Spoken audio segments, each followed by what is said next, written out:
Sudarlun, kapal motor penyeberangan Teluk Singkil yang mengalami oleng ke sisi kanan kapal saat berlayar dari Labuhan Haji Aceh Selatan ke Simelu saat ini disandarkan di Pelabuhan Lama Sinabang. Kapal yang membawa 130-an penumpang itu akhirnya selamat dan tiba di Pelabuhan Penyeberangan Sinabang menjelang pukul 09.00 waktu Indonesia Barat.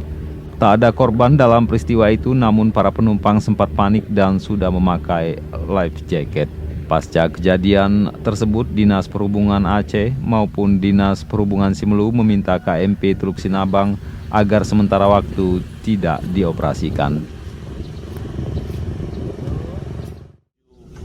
Pulau Simelu yang mengalami insiden oleng ke sisi kanan kapal, tepatnya pada pukul 05.15, kurang lebih jaraknya 6 mil laut dari Pulau Simelu, sehingga menyebabkan para penumpang yang berjumlah 133 penumpang panik pada saat kejadian subuh tersebut.